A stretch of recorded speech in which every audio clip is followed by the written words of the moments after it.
Hi, my name is Matthew Jones. I'm a violist and violinist, as well as a teacher of the Alexander technique and Kundalini Yoga and Meditation, and also work as head of chamber music at the Guildhall School. Thanks to YCAT's sounding board series, I'm delighted to bring you this short introductory video on yoga, suitable for absolutely anyone, whether you've tried yoga before or not, just to give you a few exercises that you may find useful, that will help both your mind and body and the connection between, and specifically with a slant for musicians. What makes yoga for musicians slightly different from general yoga is the general idea that, first of all, as musicians, we have a lot of awareness of what's going on in the mind and body, but it often gets complicated by the amount of complex gestures and emotional resonance that comes through our bodies in performing music. Secondly, yoga will help you to become stronger in your nervous system, so that when adrenaline kicks in on stage, you may well find that you're affected a lot less by the negative sides of the stress response. Thirdly, and a practical thing, as musicians, much more than non-musicians, we have to be very careful with our wrists. Obviously for singers this is slightly less crucial, but for the vast majority of musicians, our wrists are both crucial to what we do and a rather fragile part of the body. So if we go to a standard yoga class where there's a lot of downward dog for a long time, it can be quite easy to feel that our wrists end up having too much of a workout. So it's really important that we take care of those, and I'll talk a little about this as we go to the class. For now, just find a comfortable sitting position. You can join your thumb and your index finger and release them on your knee, or just have the hands facing down on the knee if you prefer. Think of a stretched spine, chin tucked slightly in. If you want to sit on a block to elevate the hips, then that's also a good idea to release the knees. We will frequently change the position of the legs in order to make it more comfortable if you're relatively new to spending time sitting cross-legged. So close your eyes. Start to observe the breath.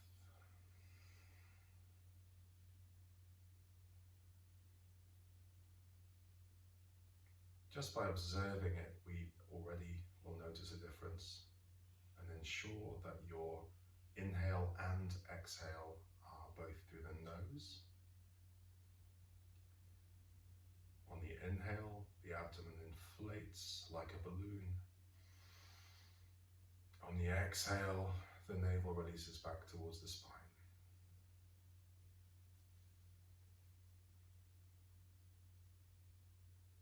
Continue to breathe at your own pace, and gradually try to make each breath a little bit longer, slower and deeper than the one before.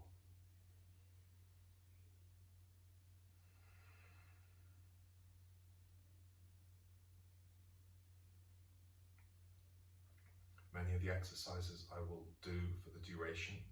Some of them I will just demonstrate and ask you to continue while I speak a little bit more about the exercise. Keep your eyes closed. Keep the focus internal. And any thought that comes to you, acknowledge it, thank it, and let it go.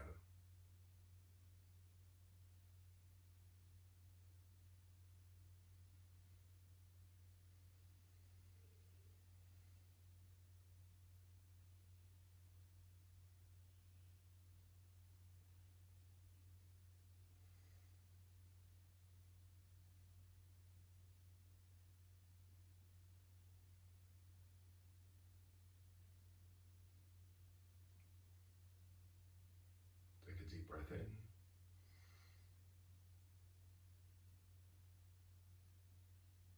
Exhale slowly.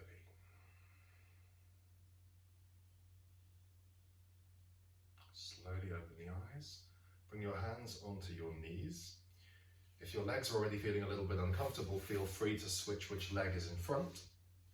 And we're going to begin by rotating forward, clockwise direction, as you inhale, and then exhale backwards.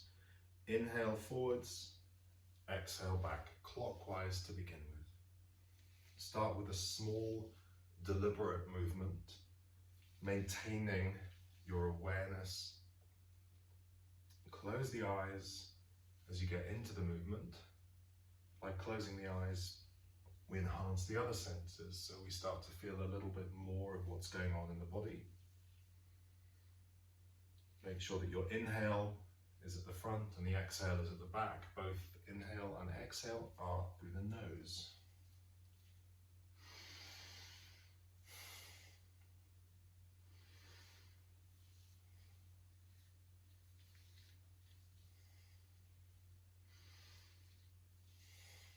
Keep going.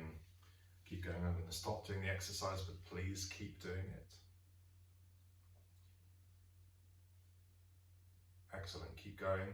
All of the exercises that we're going to do today can be done for any length of time that you feel is appropriate and ideal for your system, and in any order.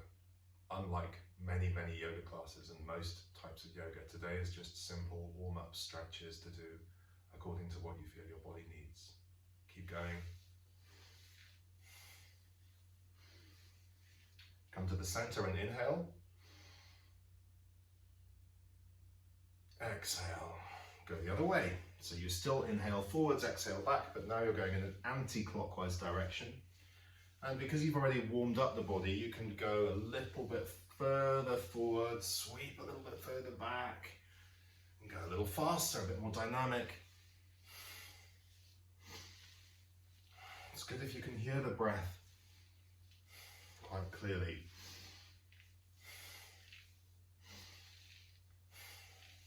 Keep going.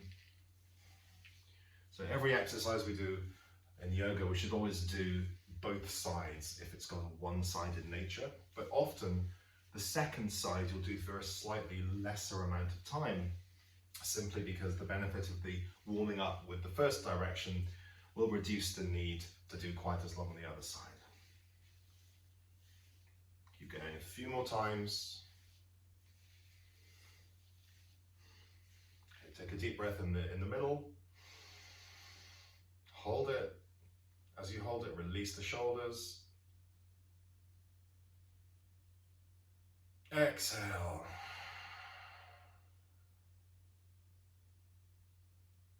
Keep the eyes closed for a moment.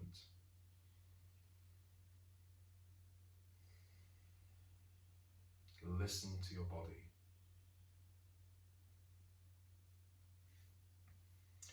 And then we're going to do one more sitting exercise before we stretch the legs out. So if you wish to return your legs to the other cross, please do so. Adjust your seat if you wish, just to make sure you're centered and comfortable.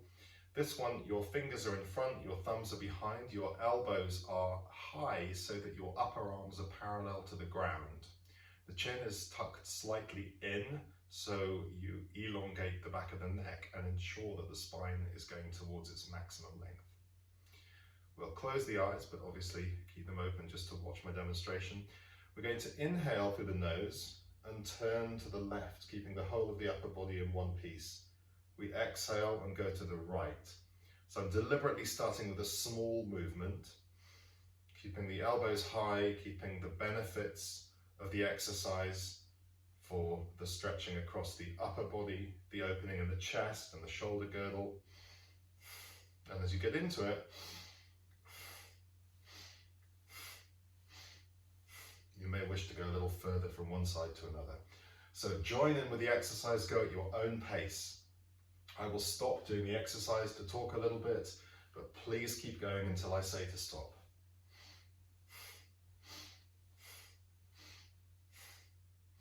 Keep the elbows up, keep the elbows nice and high, keep the chin tucked slightly in.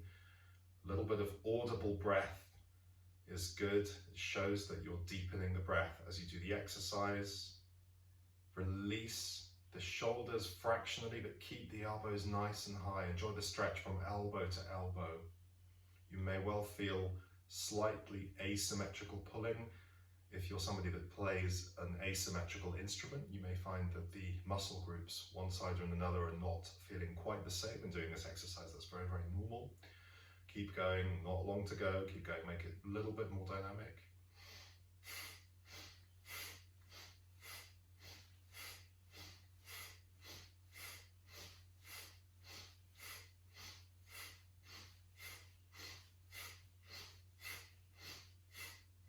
Come to the center, inhale, keep the elbows high, keep the eyes closed.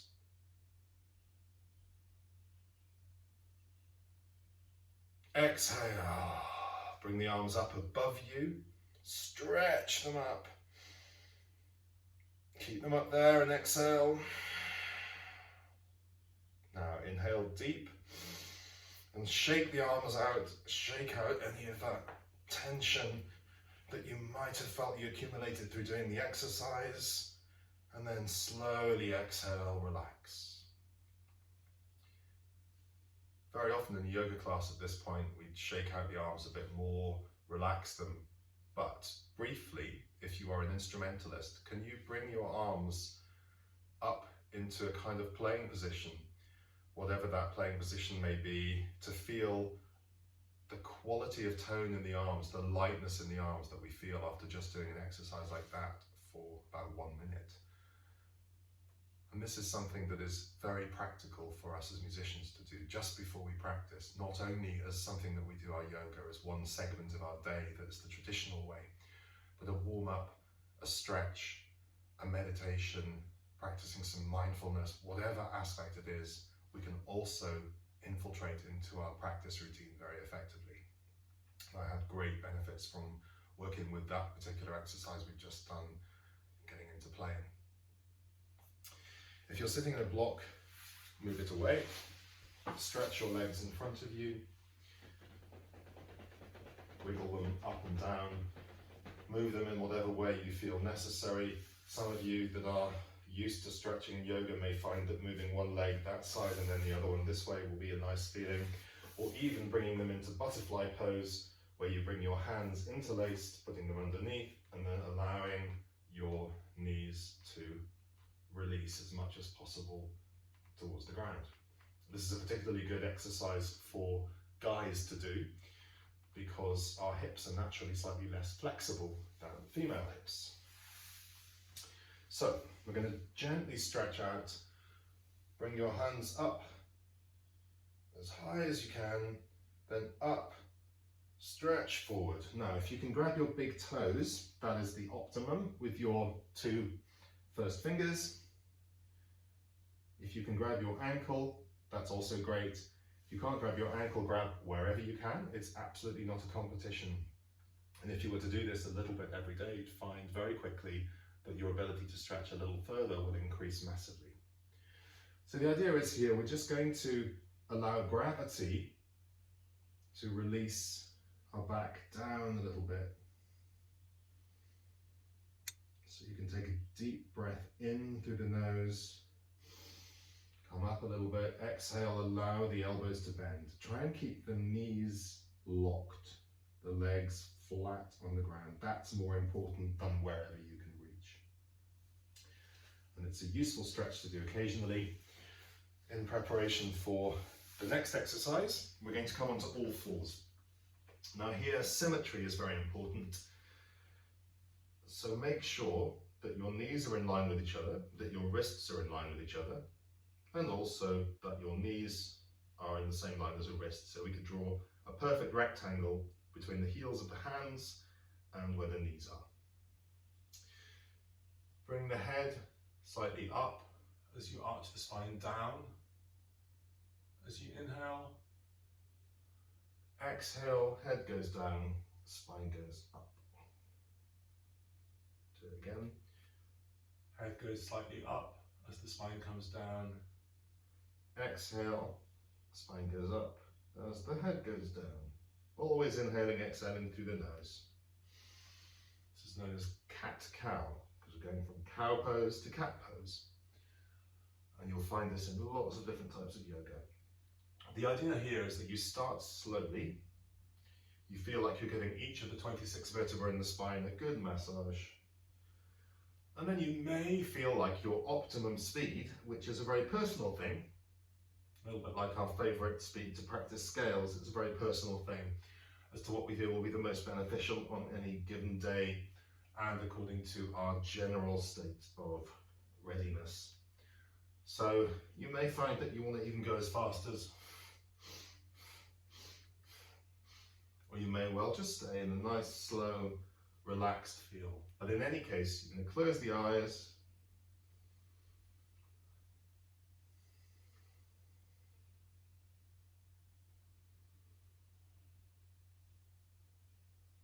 Of course, in live classes, quite often we can be drawn into trying to do the same as what somebody else is doing. And the spirit of competitiveness, however un-yogic it is in theory, can easily enter into the equation. So what's lovely about doing it in the privacy of your own home is simply that you can go really with whatever your body is asking you to do without feeling that there's any expectation or competition.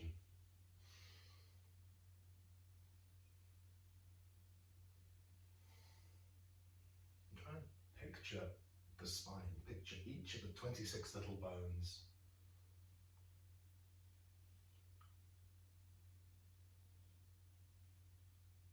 And continue at your own pace.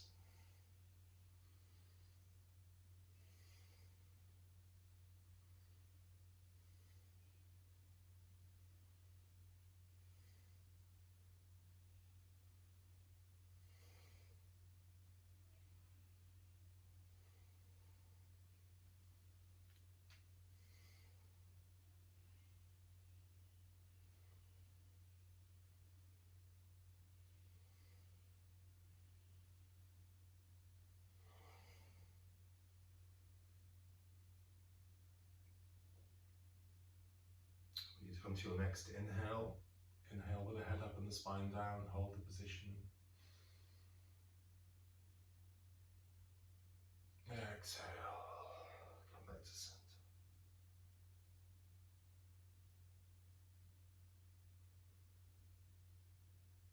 Just remain here for a moment, so your eyes will be looking slightly in front of your hands. Then what we're going to do is tuck the toes under. We're going to do a brief downward dog. Now for this, I'd like you just briefly to release your hands, wiggle the fingers, then ensure that your index fingers are pointing towards the top of the mat and that your webbing between the index finger and the thumb is involved in a big way in pushing down so that you evenly distribute the work between the hands and the feet when we push up. So make sure that the wrists are not taking too much of the work by pushing really, really strongly with the index finger and the thumb. And then slowly push up. Experiment with separating the feet.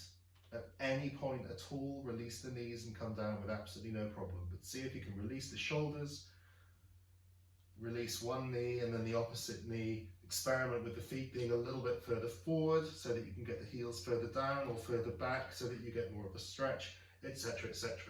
Just find what you feel is the most beneficial position for you to be in your downward dog today. If you can take a couple of deep breaths here, that's great.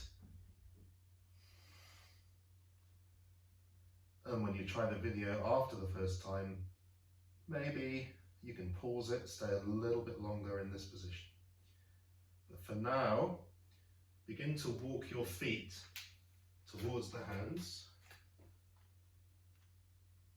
Grab the hand onto the opposite elbow and just hang for a moment.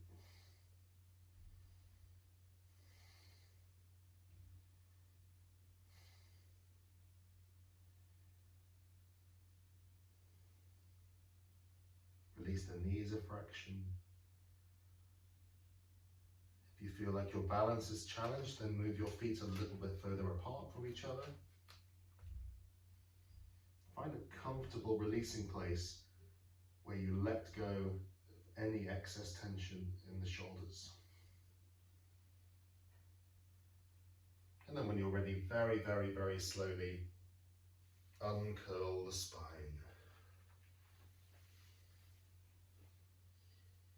Come to standing up.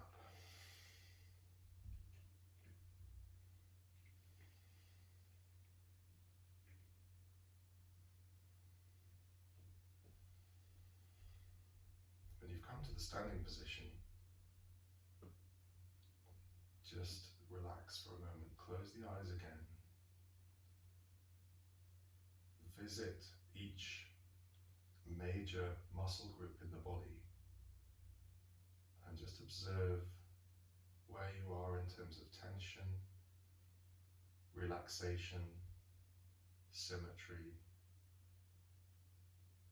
breath, comfort, freedom of movement.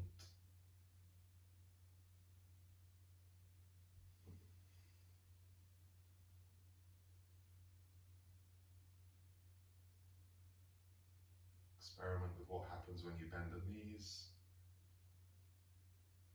Is your weight more towards your toes or your heels? Again, keeping the eyes closed for this helps us to focus more internally and enhance the proprioceptive sense.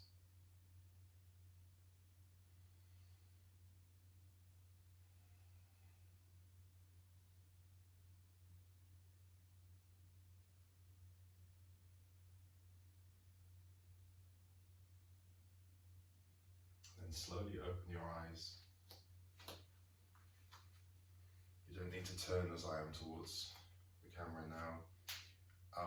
But for a moment, if you are an instrumentalist, but also this can work if you are a singer, just imagine now with your body in a very relaxed and centered position, if you can play your instrument or sing from this kind of centered feeling. If you're an instrumentalist, it may be interesting to bring up the instrument. It may be interesting to look at the method of playing and what happens to the center of your weight that you've just found in a nice balanced way by doing these few exercises, and to imagine what it could be like if we could feel that we can play from this center or sing from this center at all times. We're now going to do a couple more exercises. This is an interesting one that looks at the diagonals in the body. So, first of all, make sure that your feet are far apart, but not uncomfortably so. So you shouldn't feel loads of extra tension in the outer side of your leg. But the feet should be a fair distance apart. The toes are pointing pretty much forward, but they can be slightly turned out. The knees should not be bent for this, but if you find it uncomfortable, you can soften them a little bit. I find with working with musicians with yoga that the diagonals in our body are very important. This exercise works on that. So you're going to start with your arms straight out. This is the inhale position. The exhale position is that your right hand goes down towards your left foot. And then you inhale up to the center, and then you exhale, and funnily enough, it's the opposite. So your left finger's going towards your right foot. If you can't get to the foot, that's really not a big deal. The importance is the quality of the movement, the fluidity of the movement once we get going, and this stretch right across the diagonals in the body. So this is your exhale, inhale, center, exhale, inhale, exhale. And gradually the movement will become more fluid and not stopping in the middle.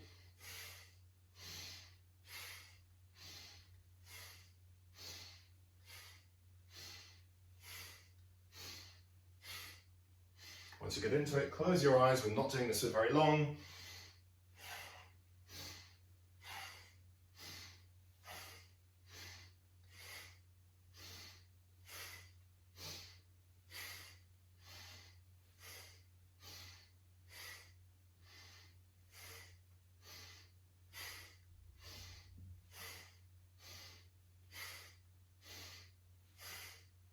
A few more seconds. Keep going. Enjoy the stretch across the heart center, across the chest, across the shoulder girdle. You may well feel like the arms are stretching a lot and maybe almost too much, but just Few more stretches.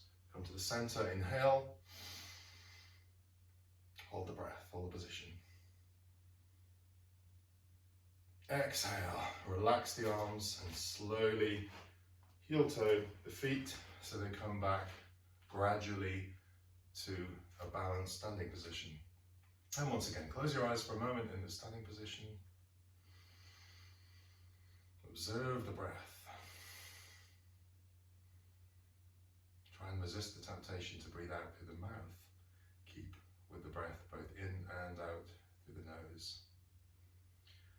Again, observe the shoulders, the arms, the feeling of circulation, the fingers. And when you're ready, we're going to come into one more exercise before we have a little bit of breathing exercise and relaxation. So this is called frog pose. It's a very brief, short, sharp exercise, a little more challenging than the others that we've done today. Your idea is that your heels are together, the toes are apart, your knees are going in the direction of the toes, very importantly. Your hands are coming down with the fingertips on the ground. So when you look up, you look a little bit like a frog, hence the name of frog pose. So this is the exhale position. The inhale position is that your heels will go down towards the ground and you stretch up, stick your bum in the air and then come down again. So try this very slowly a couple of times. Inhale, push the heels down, they should stay together, they may not quite reach the floor, that's fine too. Your legs may not fully straighten, that's also fine, but your fingertips should stay in contact with the ground. And when you exhale to come down, the head should always come up again so that you're looking forward. Try one more.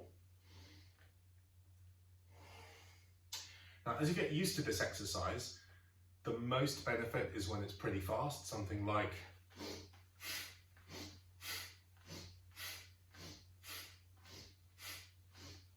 etc. But obviously, if you're trying this for the first time or even the second or third time, start slowly, build up as comfortably as you can. This is an extremely effective, efficient exercise, which is what I love about it. It can make a really significant change to the quality of your energy within a minute. So if you're ready, go for it at your own pace.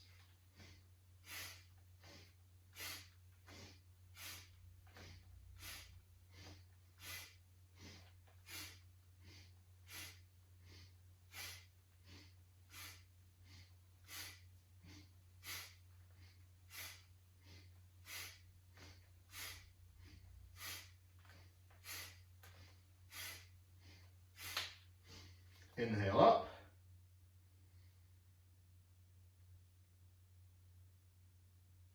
Exhale, relax, and come sitting cross-legged again. If you have a yoga block, then come to sit on that, because we'll be doing some pranayama breathing exercise for a little while. So take a deep breath in, exhale.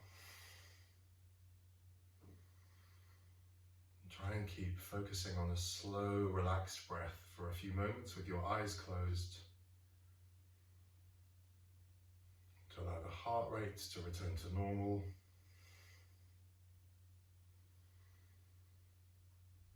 To allow the breath to return to normal.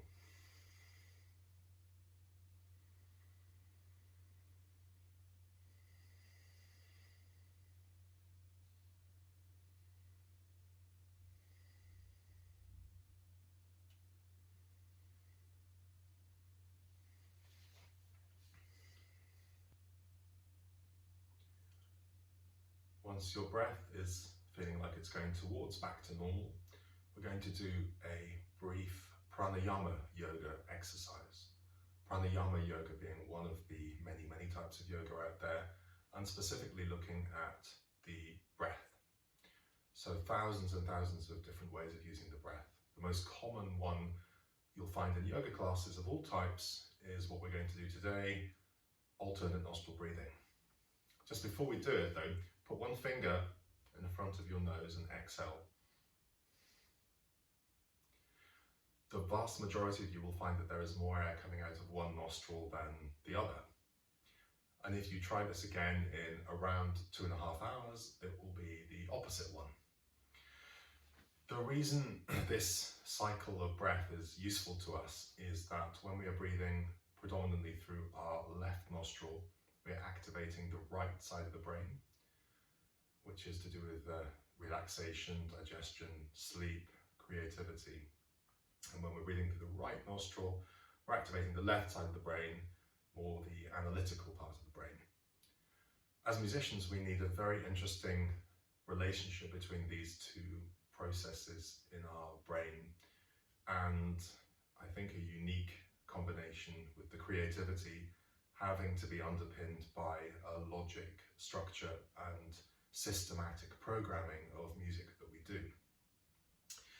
So alternate nostril breathing is a very good way of connecting into a neutral space or tonifying the relationship between the two parts of the brain, and can be done in a very short space of time. So we're going to use the right hand. Traditionally, we use the thumb and the ring finger of your right hand to block the right and the left nostril respectively. In many types of yoga, you're also asked to bring your index and middle fingers down to touch the hand, but it can put quite a lot of strain on the fingers. So for musicians, I tend to recommend that for the start at least, you just use the thumb and the ring finger and then have a nice relaxed feeling in the other fingers. So I will talk you through this. Obviously, I can't do this at a speed that will be the optimum for everyone, but it will give you the idea of the exercise, and then feel free to modify when you practice yourself. But I'll give you the example of the short cycle version that I frequently use in a shorter class. So the right thumb is coming up. Keep your right shoulder nice and relaxed. Just checking on your posture again for a moment. Check the shoulders are not harboring any excess tension. You're going to block your right nostril as you breathe in through the left. And then you're going to use the ring finger of your right hand to block the left nostril as you exhale through the right nostril.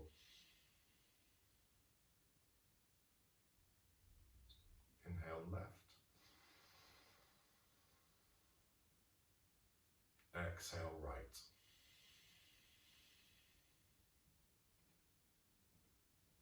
Inhale left.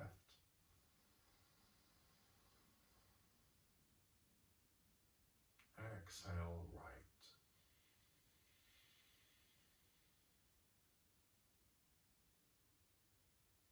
Inhale left.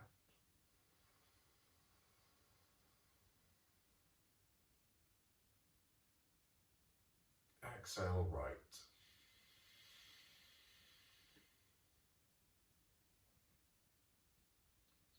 Inhale left.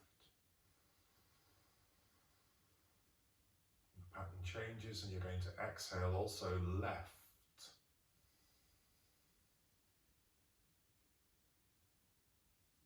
Inhale right.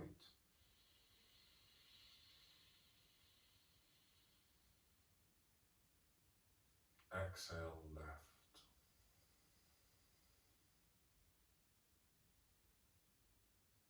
Inhale right.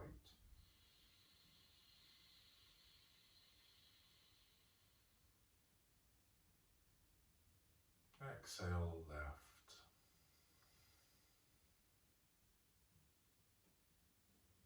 Inhale right. We switch and also exhale right.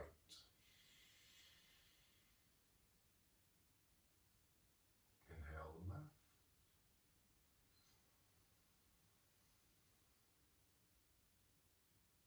Exhale right.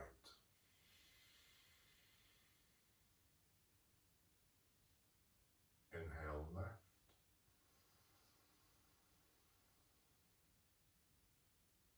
Exhale right.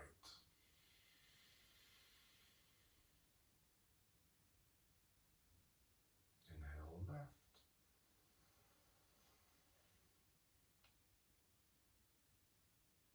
Exhale right. Relax the hands down. Inhale through both.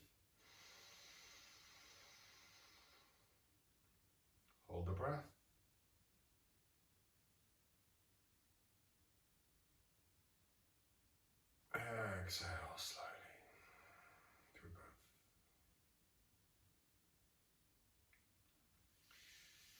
And to finish off, we're going to do a brief relaxation.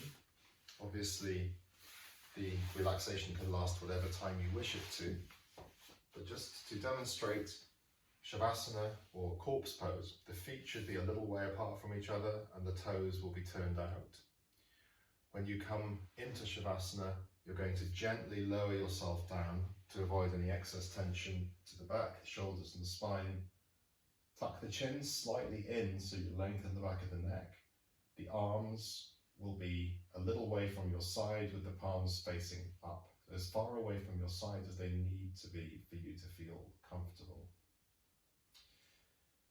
Once you've gradually got yourself into Shavasana, take a moment to wiggle a bit if you feel like it in order to release any excess tension. The true definition of relaxation is the absence of unnecessary tension. So any place you think, oh, if I move my shoulder a little bit, then that will release it, that's also good. Stay in Shavasana, even though I will come out of it. Close your eyes. And in Shavasana, it's up to you how you treat the time that you're going to be relaxing. Certainly relaxing, letting go is great. It can also be enhanced by doing a body scan, visiting your body from the toes, feet, heels, ankles, and so on, all the way up to the head and then down the shoulder, all the way to the fingertips, releasing each group of muscles at a time. Stay aware of the breath. Any thought that comes your way as you're relaxing, acknowledge it, thank it, let it go.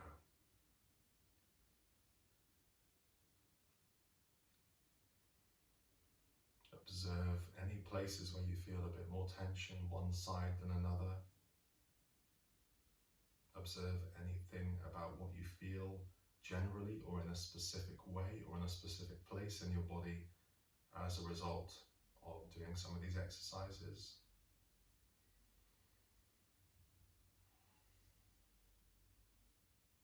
And when you get into a deeply relaxed state, it's the optimum time to set your intention, set a goal, or to use visualization.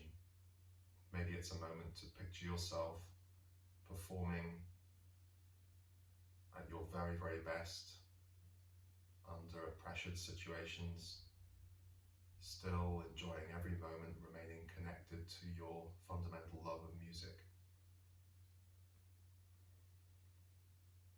Keep those eyes closed. And once you've used this the first time, of course, you can also press pause and do the relaxation for as long as you possibly like, provided you make sure you have enough time to return to normal state at the end of it.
deep breaths.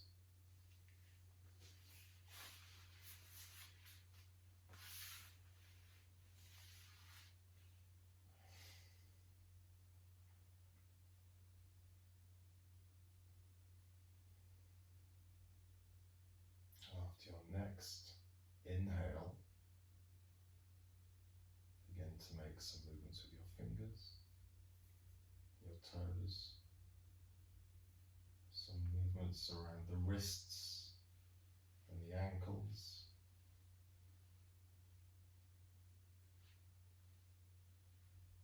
And stretch up into the air, and if you have space, you can also stretch behind you with the arms. Bring the knees up to the chest. Hug the knees in. It's up to you whether you lift the head as well, according to how strong you feel your neck is.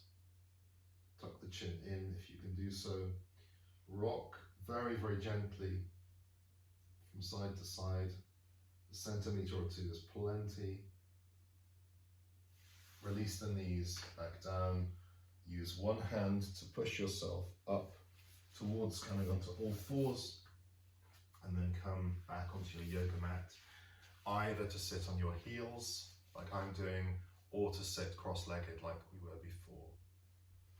And in this position, close your eyes.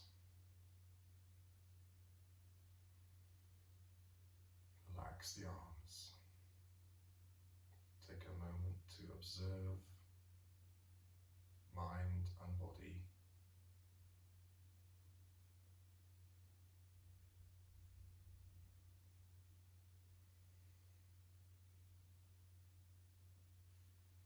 Bring the palms together towards the heart center, the thumbs pushing in on your breastbone, sternum, fingers pointing slightly out, shoulders nice and relaxed.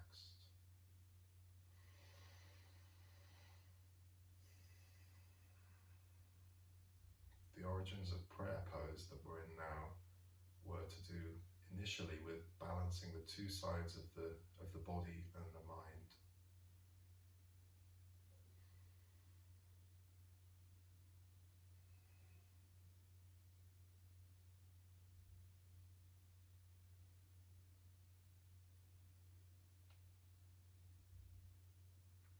And then bring your thumbs up to your forehead to remind ourselves of being grateful for the power of thought, to the mouth, the power of speech, down to the heart center, and then down to the ground if you can do so, wherever you can get to.